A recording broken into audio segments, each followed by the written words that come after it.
माननीय भारत निवडणूक आयोगाने काल सार्वत्रिक लोकसभा निवडणुकीच्या घोषणा केलेल्या आहेत। त्यानुसार औरंगाबाद जिल्हाभरामध्ये आचारसंहितेचं थोडा कंटेक्ट लागू झालेला आहे। त्याची स्ट्रिक्ट अंमलबजावणी आम्ही कालपासून सुरू केलेली आहे। औरंगाबाद जिल्ह्यामध्ये 2 लोकसभा मतदारसंघ समाविष्ट आहेत। एक जालना, त्याच्यामध्ये 3 असेंब्ली सेगमेंट आहेत आणि औरंगाबादमध्ये 6 असेंब्ली सेगमेंट आहेत। यामध्ये दोन्ही मतदारसंघामध्ये जवळजवळ 3085 मतदान केंद्र असणार आहेत।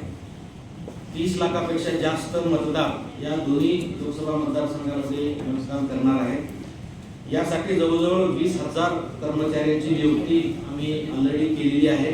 त्यांचं प्रशिक्षण सुरू आहे। लागणारे इलेक्ट्रॉनिक वोटिंग मशीन आपल्याकडे पुरेशा उपलब्ध आहेत। कर्मचाऱ्यांचं संख्याबळ पुरेसं उपलब्ध आहे। आदर्श आचारसंहिता पालन करण्यासाठी ज्या टीम गठीत करायला पाहिजे होत्या त्या सर्व टीम गठीत झालेल्या आहेत। त्यांचं 2 वेळेस प्रशिक्षण पूर्ण झालेलं आहे। भारत निवडणूक आयोगाने जे IT म्हणजे संगणकीय प्रणाली ज्या काही तयार केलेल्या आहेत त्या जवळजवळ 15 ॲप पोर्टल्स ह्या सर्वांचं प्रशिक्षण नागरिकांना, मतदारांना आणि अधिकारी कर्मचाऱ्यांना आम्ही या ठिकाणी दिलेलं आहे। प्रत्येक ERO पातळीवर असेंब्ली सेगमेंट विधानसभा मतदारसंघाच्या पातळीवर जे ERO आहेत त्यांच्या ठिकाणी सुद्धा संपूर्ण यंत्रणा आम्ही सज्ज केलेली आहे। जवळजवळ 400च्या आसपास आम्ही सेक्टर ऑफिसर, झोनल ऑफिसर नियुक्त केलेले आहेत। जिल्हा स्तरावर 16 विषयासाठी 16 नोडल अधिकारी तयार केलेले आहेत, त्यांचं प्रशिक्षण घेतलेलं आहे। तेच 16 अधिकारी तालुका स्तरावर सुद्धा ERO स्तरावर सुद्धा आम्ही गठीत केलेलं आहे, त्यांचं सुद्धा प्रशिक्षण पूर्ण झालेलं आहे। संपूर्ण इलेक्शन मशिनरी ही आता निवडणूक घेण्यासाठी पूर्णपणे सज्ज आहे। आचारसंहिता अंमलबजावणीसाठी SP सर असतील, CP सर असतील, SP साहेब असतील, CO साहेब असतील, महापालिका आयुक्त असतील, सर्व जिल्ह्याचे वरिष्ठ अधिकारी आहेत त्यांच्यासोबत आमच्या दररोज दैनंदिन बैठका होत आहेत। अतिशय प्रबळ असं समन्वय सर्व विभागामध्ये आम्ही ठेवलेला आहे।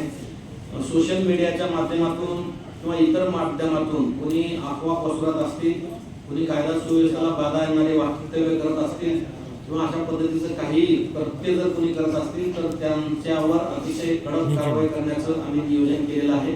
आमची गोपनीय टीम ग्रामीण भागामध्ये आणि शहरी भागामध्ये फार मोठ्या प्रमाणामध्ये आम्ही गोपनीय टीम तयार केलेल्या आहेत आणि ते गल्ली मोहल्ला गावामध्ये फेरफटका मारत आहेत।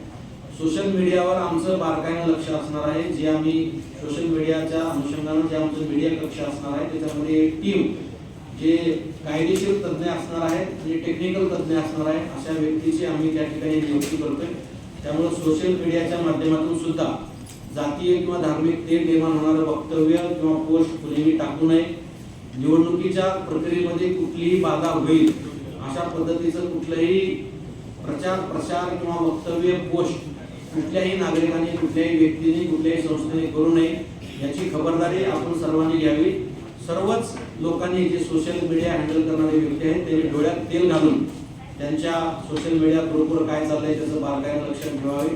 विशेषतः जे ग्रुप ॲडमिन आहेत त्यांच्यासाठी आम्ही सक्त वॉर्निंग इश्यू केलेली आहे की त्यांच्या ग्रुपवर अशा पद्धतीचं कुठलंही वक्तव्य किंवा पोस्ट आली तर आम्ही अतिशय कडक पावलं त्या दृष्टिकोनातून आणि फक्त IT सेक्शन नाही आहे त्याच्यामध्ये IPC, CRPC, महाराष्ट्र पोलीस आहे, जेवढे काही कलम त्यांना लावता येतील ते कलम आम्ही त्यांच्यावर लावणार आहोत आणि भविष्यात त्यांनी असा करायचा विचार सुद्धा करणार नाही अशा पद्धतीचं कडक कारवाईचं धोरण आम्ही स्वीकारलेलं आहे।